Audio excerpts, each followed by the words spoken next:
कैसे सीखी? दिल्ली प्रदेश भारतीय जनता पार्टी के कोर अध्यक्ष और दिल्ली के बहुत ही लोकप्रिय नेता, मैं ये कहूँ कि हम सभी के सुर माने नेता आदरणीय श्री मनोज तिवारी जी, श्री ब्रजेश राय जी, आदरणीय श्री कौशल मिश्रा जी, आदरणीय श्री विजय भगत जी, श्री चंदन चौधरी जी, श्रीमती ऋषा सिन्हा जी, नीलू सिंह जी, संजय गौतम जी, सुमन शर्मा जी, भिवांगी पांडे जी, श्री रोहतास जी जो नई दिल्ली जिला के सह प्रभारी भी हैं भारतीय जनता पार्टी के, और हमारी जिला भाजपा की बहुत ही सम्मानित अध्यक्षा आदरणीय बहन पूनम चौहान जी, सभी सम्मानित भाई और बहनों, चर्चा हो रही थी मनोज जी की कि दिल्ली के बहुत लोकप्रिय नेता हैं, दिल्ली के शेर हैं। हम तो 2013 से कहते आए हैं, आप शेर कहते हैं कि भाई उनको चीफ मिनिस्टर कैंडिडेट के रूप में प्रोजेक्ट करके आगे करिए।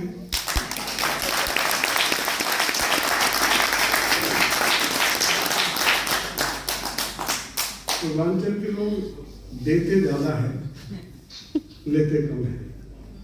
अब रामवीर सिंह बिधूरी आज डिनर प्रोपोजर है, तो ये भी श्री मनोज तिवारी जी की देन है।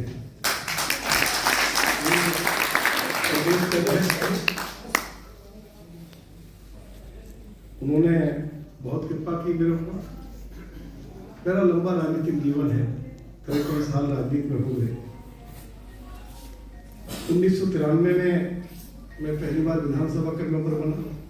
मदनलाल खुराना जी दिल्ली के मुख्यमंत्री थे। विधानसभा के अंदर भी हम पूर्वांचल की आवाज को बुलंद करते थे। 1990 में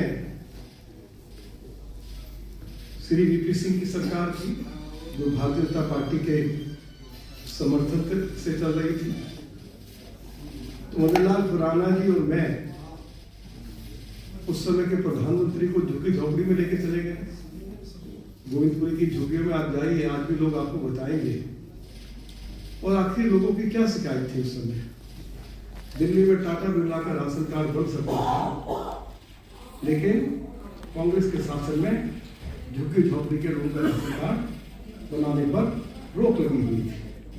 झुग्गी झोपड़ियों में विकास के कार्य नहीं होते थे, बिजली पानी की व्यवस्था नहीं थी, नाली गंजा की व्यवस्था नहीं थी। उस समय के भारतीय जनता पार्टी के नेता श्री मदनलाल खुराना ने और रामवीर सिंह बिधूरी ने मंच पर खड़े होकर देश के प्रधानमंत्री, उस समय के प्रधानमंत्री वीपी सिंह जी को कहा कि झुग्गी झोपड़ियों में राशन कार्ड बनाओ, गरीब की झोपड़ी तोड़ी जाए तो उसको पुनर्वास बस्ती में 25 का प्लॉट देकर उसके पुनर्वास की व्यवस्था हो, झुग्गी झोपड़ियों में नाली गंजा बिजली पानी की व्यवस्था हो। तो एक लंबी लड़ाई उस समय झुग्गी झोपड़ी की लड़ी गई। जब मदनलाल खुराना जी की सरकार बनी और श्री लाल बिहारी तिवारी जी दिल्ली सरकार के food and civil supply minister थे, तो आज मुझे कहते हुए खुशी होती है कि जब विधानसभा के अंदर हमने सवाल उठाया कि गरीब लोगों के राशन कार्ड बनाए जाए, तो केवल राशन कार्ड ही नहीं बनाए गए, बल्कि झुग्गी झोपड़ी में जो लोग रहते थे, झुग्गी झोपड़ियों में राशन की दुकान और मिट्टी के तेल के डिपो खोल दिए। मैं इसके लिए लाल बिहारी तिवारी जी को आज के इस अवसर पर याद करना चाहता हूँ। अभी चर्चा हो रही थी नई शराब नीति की। मैंने आपको कहा कि पूर्वांचल के लोग देते ज्यादा है, लेते कम है। जब ये नई शराब नीति दिल्ली विधानसभा के अंदर आई, तो मैंने दिल्ली के मुख्यमंत्री अरविंद केजरीवाल को कहा था, अरविंद केजरीवाल जी इस नई शराब नीति को वापस ले लो, हम दिल्ली को शराब की नगरी नहीं बनने देंगे। आप दिल्ली के अनऑथराइज्ड कॉलोनी में, झुग्गी झोपड़ी में, गांव के चंद आबादी में, प्रवास बस्ती में जहां गरीब लोग रहते हैं, आप गली गली मोहल्ले में शराब के ठेके खोलकर हमारे युवाओं को बर्बाद करना चाहते हैं। मैं इस हाउस के अंदर भगवान राम की सौगंध खाता हूँ, मैं आपको इन गरीब बस्तियों में गली गली में शराब के ठेके खोलने की अनुमति नहीं दूंगा। यदि मैं विफल हो गया तो मैं विधानसभा की सदस्यता से इस्तीफा देकर राजनीति छोड़कर अपने घर चला जाऊंगा। अरे पूर्वांचल के लोगों ने मोर्चा नहीं संभाला होता अगर दिल्ली के अंदर उस नई शराब नीति के खिलाफ किस तरह से शराब के ठेके बंद करवाए। कौशल मिश्रा उस समय नेतृत्व कर रहे थे पूर्वांचल मोर्चे के, भाजपा दिल्ली प्रदेश पूर्वांचल मोर्चा के अध्यक्ष थे। जगह जगह पूर्वांचल के लोगों को साथ लेकर जब शराब के ठेके बंद होने शुरू हुए तो शराब के ठेकेदार भाग खड़े हुए, और शराब के ठेके बंद नहीं होते तो रामवीर सिंह विधूड़ी को अपना वचन पूरा करना पड़ता, मुझे लीडर ऑपोजिशन के पद से त्याग पत्र देना पड़ता। अगर मेरा त्याग पत्र बचा तो पूर्वांचल के लोगों ने नई शराब नीति के खिलाफ जोरदार आंदोलन कराया। आज मैं फिर सम्मान के साथ आपके बीच में खड़ा हुआ हूँ। आज मैं कुछ अलग हटके फिर थोड़ी सी 2-4 बातें करना चाहता हूँ। बहुत सारी चर्चा हो गई। देखिए, आज दिल्ली के अंदर लगभग 60% आबादी पूर्वांचल की है, और पूर्वांचल के लोग आज बहुत संकट में हैं। अब आप कहेंगे क्या संकट है? दिल्ली के अंदर पिछले 9 सालों में लगभग ये दिल्ली विधानसभा में जो मुझे दिल्ली सरकार ने रिप्लाई दिया है, जवाब दिया है, 23,000 झुग्गी झोपड़ी वासियों को उजाड़ा है। अब झुग्गी झोपड़ी में कौन रहते हैं? क्या कोई टाटा बिरला का बेटा रहता है क्या? पूर्वांचल वासी। लेकिन एक भी झुग्गी वासी को जिसको उजाड़ा गया है उसको पुनर्वास बस्ती में प्लॉट देकर बसाया गया या कोई फ्लैट बनाकर नहीं दिया गया। दिल्ली के अंदर 50,000 फ्लैट्स झुग्गी झोपड़ी वालों के लिए बनकर तैयार खड़े हुए हैं, वो जर्जर हालत में चले गए हैं। लेकिन जिस गरीब की झोपड़ी तोड़ी जाती है, जिसके लिए फ्लैट बनाए गए हैं, उन गरीब लोगों को उन फ्लैट्स में बसाया नहीं जा रहा। क्यों नहीं बसाया जा रहा है? कि वहां दिल्ली की सरकार बिजली और पानी की व्यवस्था नहीं कर पाई, सीवर की व्यवस्था नहीं कर पाई, जो नागरिक सुविधाएं देने का वायदा किया था वो सुविधाएं वहां उपलब्ध नहीं हो पाई। तो इसलिए 23,000 लोगों को फ्लैट्स में जगह नहीं मिल रही है। आदरणीय श्री मनोज तिवारी के नेतृत्व में इस मुद्दे को लेकर हमें संघर्ष करना चाहिए। 23,000 लोग आज बेघर हैं, 50,000 फ्लैट बने हुए हैं, लेकिन वो किस काम के हैं, ये मैं पहली बात कहना चाहता हूँ। आज हमारे सामने सवाल है अनऑथराइज्ड कॉलोनीज का। अनऑथराइज्ड कॉलोनीज के लोगों को श्री नरेंद्र मोदी जी की सरकार ने मालिकाना हक दिया, उसका लाभ उठाना चाहिए। लेकिन इसके साथ साथ हम बराबर ये बात कहते रहे हैं कि अनऑथराइज्ड कॉलोनीज में ग्राम सभा की जमीन खाली पड़ी हुई है, डीडीए के एक्वायर्ड खाली पड़ी है। जहां जहां अनऑथराइज्ड कॉलोनीज हैं वहां नए नए स्कूल खोलने की आवश्यकता है, कॉलेज खोलने की आवश्यकता है। पूर्वांचल के बच्चों को आप अच्छी शिक्षा दे दो, ये कल एसपी और कलेक्टर जरूर बन जाएंगे। अगर बिहार में एसपी कलेक्टर बन सकते हैं, यूपी में बन सकते हैं, तो दिल्ली में आखिर क्या कारण है? तो आज इसके ऊपर भी जोर देने की आवश्यकता है। मैं चर्चा करना चाहता हूं आपके साथ। अरविंद केजरीवाल जी ने बहुत चालाकी के साथ दिल्ली में प्रधानमंत्री आवास योजना लागू नहीं हो रही, उत्तर प्रदेश में लागू हो गई, बिहार में लागू हो गई। 4 करोड़ लोगों को दिल्ली से बाहर इसका लाभ मिला है। और दिल्ली में जिन लोगों के पास कच्चे मकान हैं, और कम से कम 80% वो लोग हैं जो पूर्वांचल से संबंध रखते हैं, अगर प्रधानमंत्री आवास योजना लागू हो जाए तो उनको कम से कम घर और शौचालय बनाने के लिए सरकार की ओर से 3 लाख रुपए की आर्थिक सहायता मिल जाएगी। तो इस लड़ाई को भी हमें लड़ने की आवश्यकता है कि दिल्ली के अंदर अरविंद केजरीवाल की सरकार प्रधानमंत्री आवास योजना को लागू करे। पूरे देश भर में भी चर्चा हो रही थी, आयुष्मान भारत योजना की चर्चा हो रही थी। आपकी जो फिल्म मैंने देखी है उसमें भी चर्चा की गई। अरे पूरे देश भर में आयुष्मान भारत योजना लागू होगी। यदि कोई व्यक्ति बीमार हो जाए तो 5 लाख रुपए तक की मुफ्त इलाज देश के प्रधानमंत्री श्री नरेंद्र मोदी जी की सरकार की ओर से उपलब्ध कराया जाता है, उसकी व्यवस्था की जाती है। लेकिन दिल्ली के अंदर आयुष्मान भारत योजना लागू नहीं हुई, और जब बेचारा गरीब आदमी बीमार होता है, उसका बेटा बीमार होता है, तो अपनी बीवी के, अपनी पत्नी के जेवर गिरवी रखकर वो प्राइवेट नर्सिंग होम में, प्राइवेट हॉस्पिटल में लुटने और पिटने के लिए उस बेचारे को छोड़ दिया जाता है। इसलिए अब हम सब लोगों को मिलकर अरविंद केजरीवाल के ऊपर इस बात के लिए दबाव डालना चाहिए। हमने विधानसभा में डाला था, उन्होंने कमिटमेंट भी की थी कि हम आयुष्मान भारत योजना को लागू करेंगे, लेकिन लागू नहीं हुई। आयुष्मान भारत योजना लागू हो, यदि कोई गरीब आदमी बीमार होगा तो 5 लाख रुपए तक का मुफ्त इलाज जब मोदी जी की सरकार की ओर से होगा तो गरीब आदमी को बहुत बड़ा सहारा मिल जाएगा। इसके लिए भी हमें इस पर भी विचार करने की आवश्यकता है।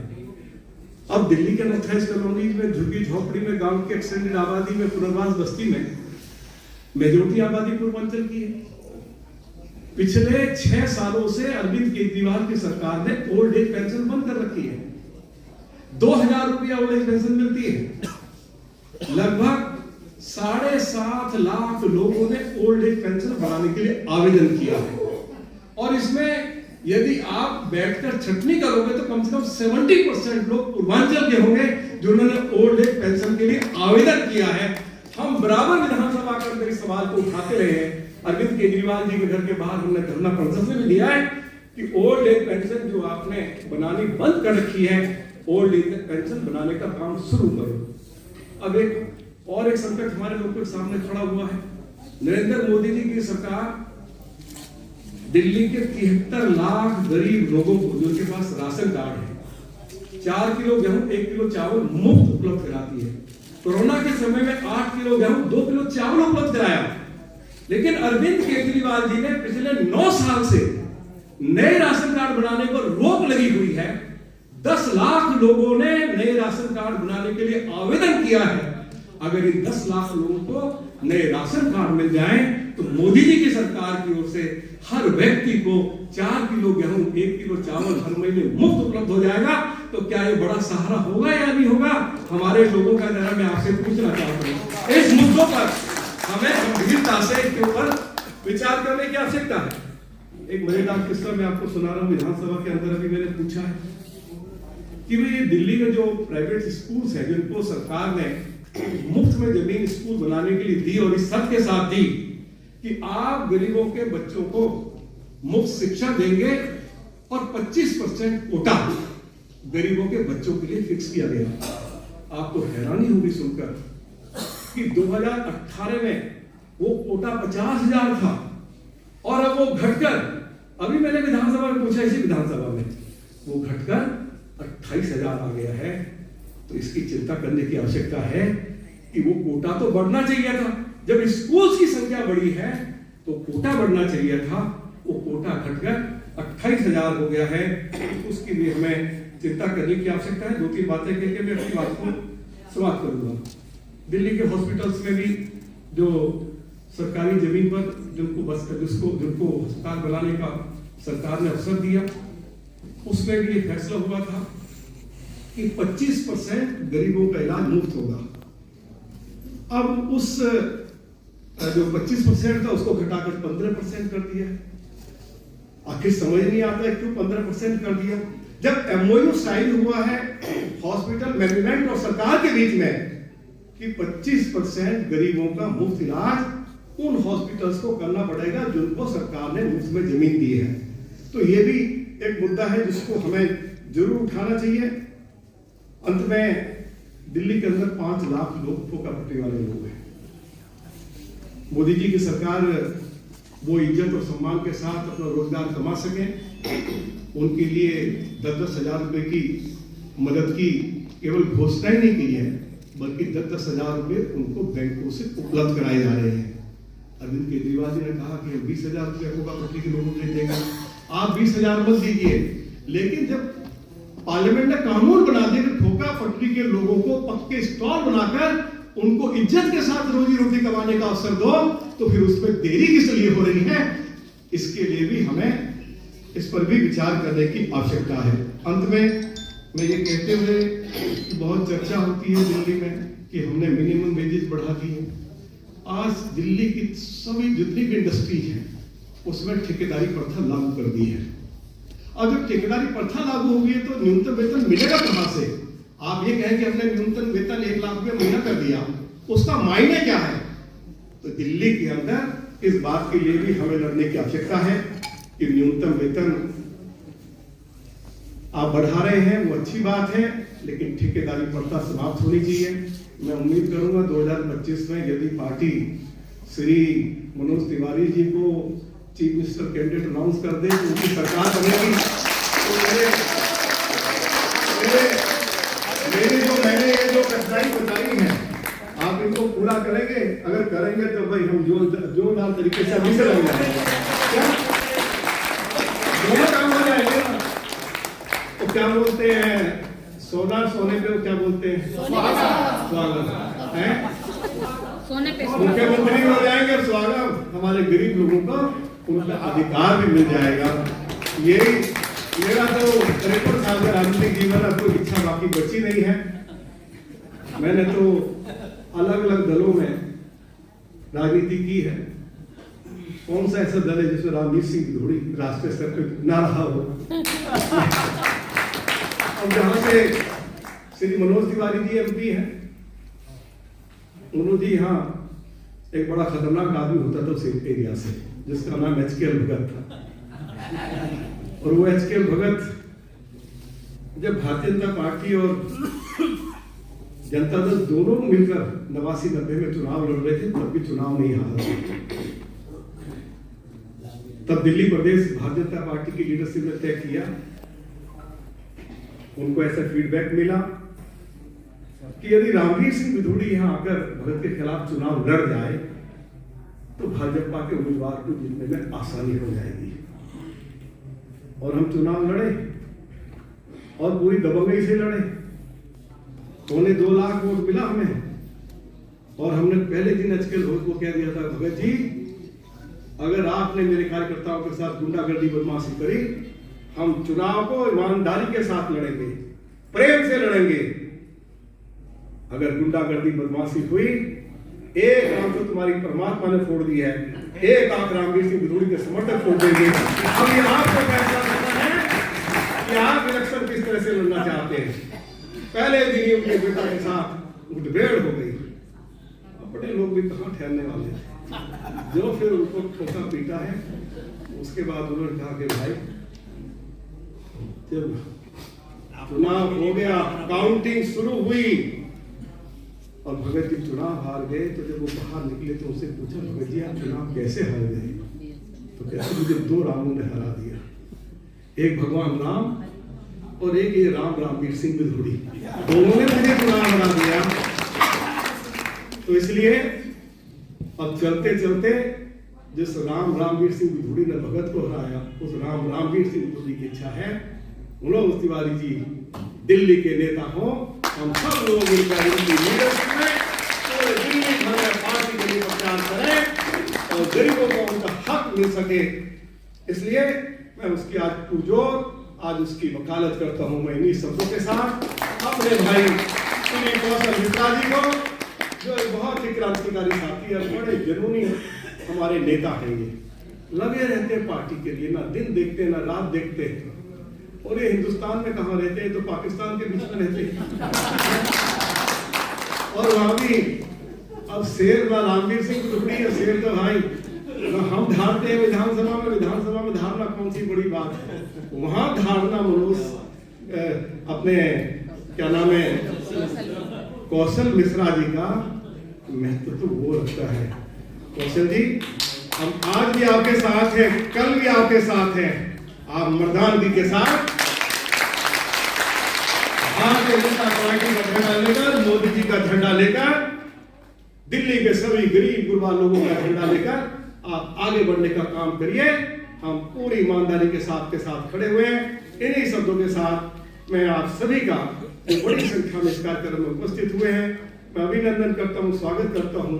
आदरणीय श्री कौशल मिश्रा जी का बहुत बहुत आभार व्यक्त करना चाहता हूँ कि मुझे इस मौके पर आप सभी के दर्शन करने का और अपनी बात कहने का मुझे मौका मिला है। आदरणीय मनोज तिवारी जी, जैसे मैंने कहा है, वो हमारे आज भी सर्वमान्य नेता हैं, कल भी वो हमारे सर्वमान्य नेता रहेंगे। इन्हीं शब्दों के साथ बहुत बहुत धन्यवाद। भारत माता की जय, भारत माता की जय। पूर्व पूर्वांचल की और चलो भाई वो मामला अधूरा रह गया है उसके क्या पूर्वांचल जय श्री राम जय जय श्री राम जय जय श्री राम। हम सब लोग धन्य हैं